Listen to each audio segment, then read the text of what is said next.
Now, we get a lot of questions every week, and we appreciate everybody that reaches out. If you reach out to us on social media, whether it's our Facebook page, Instagram, YouTube, email, we try to answer everybody that reaches out to us with questions. And one of the questions that we just got was questions about fly-in fishing. Why don't we film more fly-in fishing and just some places that we recommend or some of our favorite places?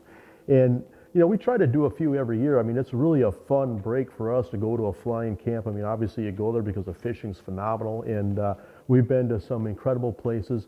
You know, we try to do maybe one or two a year because we also find that it kind of works against some of our other sponsors in the sense that I might not be in my boat, I might not be using the right tackle, or I'm in a place where it doesn't matter what you use, you catch fish and everybody knows it, you know. And so from a influence standpoint, you know, sometimes the exotic, faraway fly-in places might not move the needle so much for our sponsors compared to something right down the road that's very relatable and accessible for a lot more people. And so that's why we try to film on places that are recognizable, or you know, places that people know, places that people fish.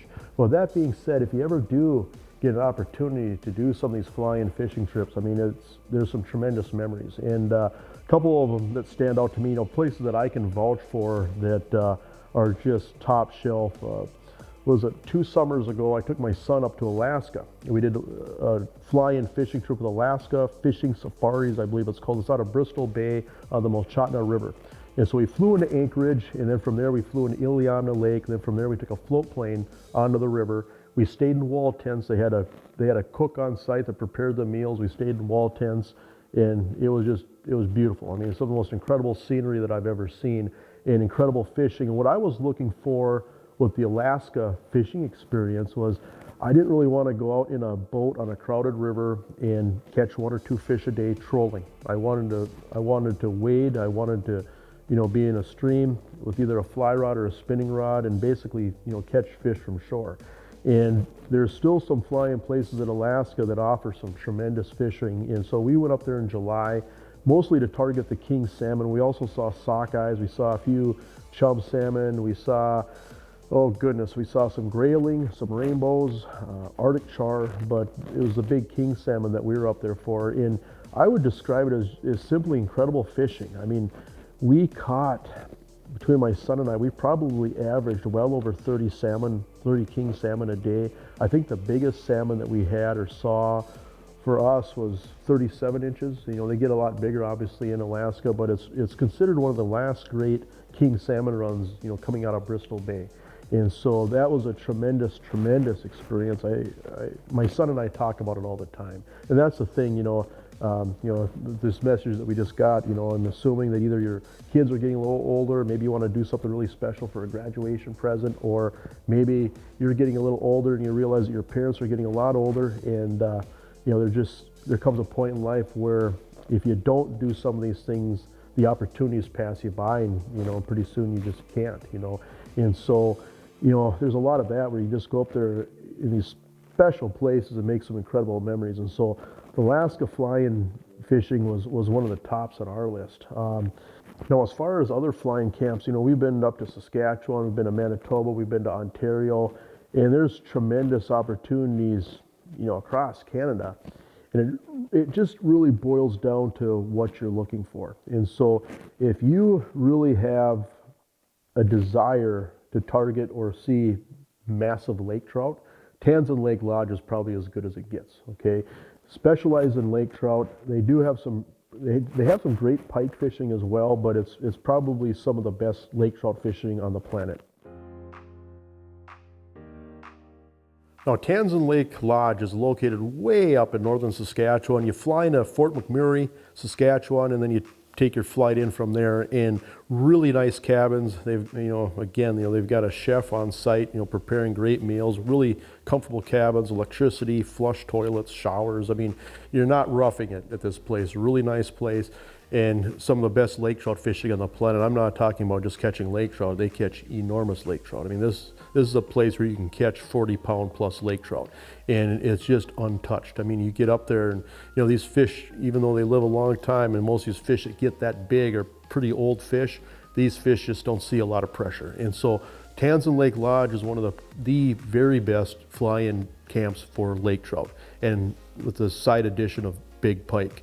Now, if you're looking for more of a multi-species where you've got great lake trout, big northern pike, and then throw in Arctic grayling, Scott Lake Lodge in northern Saskatchewan is also over the top. I mean, beautiful cabins, beautiful scenery, really experienced team of guides. The operator up there, Jason Hamilton's a friend of mine that I've known for years, and everything that Jason does is right and tight. I mean, everything he does, he's good at, and it's no surprise, you know, how well that camp is run, you know, with Jason at the controls. But Scott Lake Lodge, northern Saskatchewan, is a just over-the-top multi-species fishing destination. If you've ever caught a big Arctic grayling or big pike on a fly rod, I mean, it's in such a beautiful place. It's a spiritual adventure.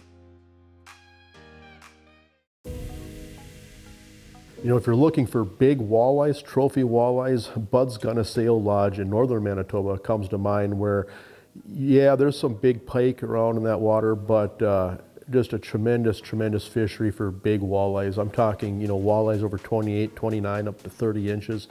They catch a lot of big walleyes in Gunisao Lake. And what's cool about Gunisao is that you fly from Winnipeg and you take a chartered flight and it lands on a landing strip on an island on Gunisao Lake, Bud's Gunisao Lodge, and the food is great, the cabins are really nice, really good guides, nice guide boats. I mean, it's over the top. I tell you what, it's impressive. It's a jig bite, you're fishing deep structure for most of the summer, fun way to catch them, and it is impressive. Another really cool multi-species fly-in camp is Aikens Lake Wilderness Lodge, which is in northern Manitoba, where you depart from a water base near Winnipeg, and then you fly right into Aikens Lake. And Aikens Lake is a pretty fascinating lake in the sense that it's got big lake trout, big northern pike, and a lot of walleyes. And so it's kind of the best of all three worlds in the sense that you're gonna, you know, you have the opportunity to catch some really respectable walleyes, big numbers of walleyes, some big fish mixed in. You've got the big lake trout, and you've got massive northern pike, and you can fish a variety of different ways. When we were up there, you know, we caught all the fish we wanted, just dragging jigs, you know, with plastics or gulp, and caught all kinds of walleyes. You catch big pike just by accident. You can target the lake trout either trolling or jigging some of the deep structure, but just a tremendous opportunity. And what really sets Aikens Lake over the top, I mean, all these places have great cabins, great accommodations, great food, great staff. I mean, these are the very best places that I can think of, you know, as far as recommending it to somebody else. But Aikens Lake just seems like it takes it up another notch. I mean, everything is so thorough, and you can tell that the staff has just done a lot of work to prepare before you ever get there. Now, if you're looking for more of a do-it-yourself DIY type fly-in camp, where maybe a situation where you want to do your own cooking, you don't necessarily need or want a guide, just drop you off on a lake that's got tremendous fishing. Knobby's out of Sioux Lookout is tremendous. Knobby's has several fly-in camps. You can go to their website, and I think they've got at least a half dozen lakes that they've got outpost camps at. And there are camps where you can target numbers of walleyes, big walleyes, pike and walleyes. There's some lakes that have lake trout and walleyes, but you can kind of pick your poison. There's even, I remember seeing even smallmouth bass on some of the lakes, but really nice cabins. Bring your own food, you know, figure out the lake on your own, which is a lot of fun. I mean, there's no lake maps. You basically have a suction cup transducer. You slap it on the back of that 14-foot, 16-foot boat, and you figure it out, which is a lot of fun as well. And so if you're looking at more of a, maybe what you'd call a budget-friendly option for fly-in fishing, Knobby's out of Sioux Lookout does a tremendous, tremendous job. But these are some of my favorite places, some of the best places that I've seen as far as just great fishing, great staff. You know, businesses are run really well. People care about your trip, and they care about the investment that you're making to get there. These are places that I could vouch for as far as I know. If you ever get an experience to travel to any of these destinations, you're going to have the time of your life.